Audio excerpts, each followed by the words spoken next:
All right. So here's what we know about Andrea. She bought a fucking awesome bike for Todd for Christmas. She had a 10,000 watt smile. Best hair ever. Tallest Yorkshire puddings ever. Sucks to be you, Jamie Oliver.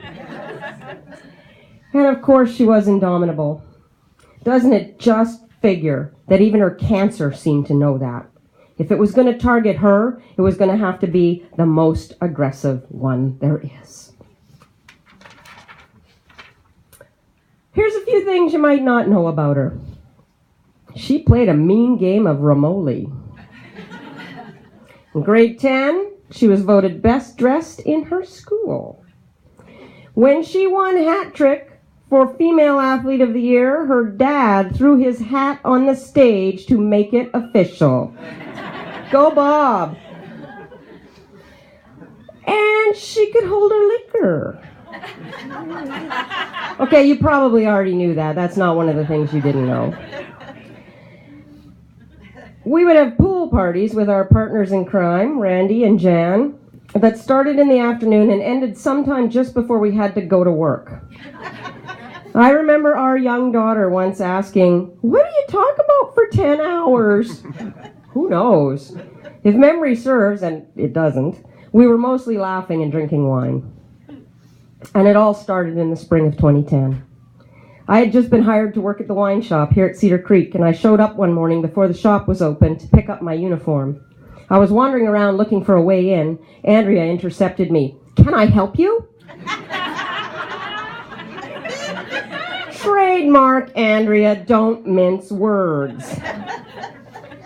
I was nervous about working here. I'd never had a retail job. I can't make change for $1. And I was venturing out into public for the first time after working for like umpteen years in the isolation of my home office. And I was nervous about working with Andrea.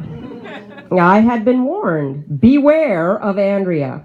Whatever you do, stay on her good side. What? It's not an exaggeration to say that Andrea had a reputation as a drill sergeant.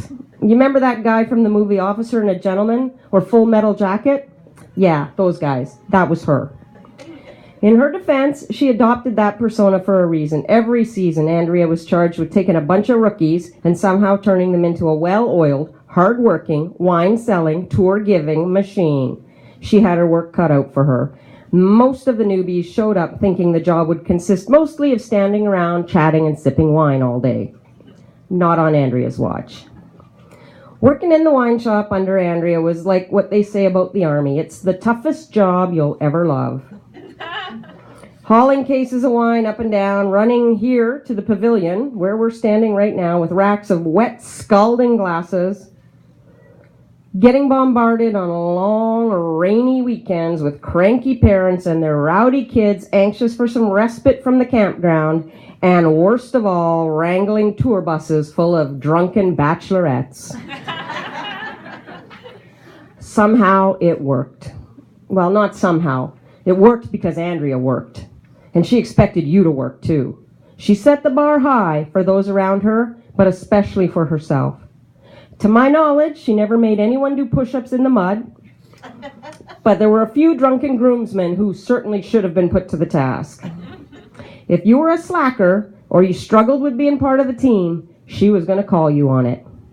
More than one work-shy gal earned the nickname Pylon for standing around looking like a pylon. And if your tour went on too long, she'd say, "You don't have to wine and dine them." And when the shop was busy, which was almost always, her catchphrase was, "Turn and burn." Turn and burn. In other words, pour the wine and get on with it. You don't have to tell them the wine's whole life story. She even had a hand signal when it wasn't possible to say turn and burn. For example, if she was at the cash register and customers were 3 deep at the bar, she'd do this. And we knew it meant, pick up the pace, ladies, turn and burn. I can see her actually doing that to me right now, just saying. It's like, all right, get on with it. Turn and burn, Kris. There was literally no situation she couldn't handle, even that most dreaded of workplace conversations, when someone has BO. One of the managers thought a delicate approach would work best. She put powder and deodorant in the cupboard where we kept our things. A few days passed, but the problem was not solved. Never one to pussyfoot around. Andrea simply went up to the gal and asked, "Are you using deodorant?" She replied, "I use crystals." "Well, they're not working. There's deodorant in the closet." Problem solved. As great as she was with her staff, she was even better at juggling the balls that come with hosting concerts, special events, 3 or 4 weddings every week, all season long. Who knew Canadian rock stars can be divas? I'm not naming names, Colin James, Michael Burgess. But Andrea made sure there were no brown M&Ms in anyone's dressing room. She placated a lot of weepy moms, nervous grooms, and out-of-control bridezillas. She kicked more than one randy groomsman bridesmaid out of the bathroom. And if you're wondering why the rose garden looks so good, I'm pretty sure it's because of all the years of fertilizing from the smuggled beer she poured out. And she did it all with that 10,000-watt smile, and in such a way that when all was said and done, those bridezillas loved her. They sent her thank you notes. In one memorable case, a bouquet. Something had gone wrong and the bride's flowers didn't show up. Andrea saved the day. She made her way through the garden and hand-picked and tied a genuinely beautiful bouquet. The next day, the missing bouquet arrived at the wine shop, addressed to Andrea, courtesy of the bride. That was signature Andrea. Do what needs to be done, do it right, and get on with the next thing. Turn and burn. Her professionalism, her no-nonsense approach, and her wine and hospitality knowledge garnered respect and admiration here at Cedar Creek, at Andrew Peller, where she later worked, and throughout the valley. I saw it firsthand. If Andrea Taylor showed up at your winery, out came the backstage pass, out came the winemaker, out came the barrel samples and the verticals. And we saw it again this week. Andrea loved rosé. So naturally, Todd wanted rosé for today's celebration, but Cedar Creek's was sold out. Heather, the manager here, assured Todd she'd call the mothership, Mission Hill, and have some sent over. Well, it turns out, unfortunately, they were sold out too.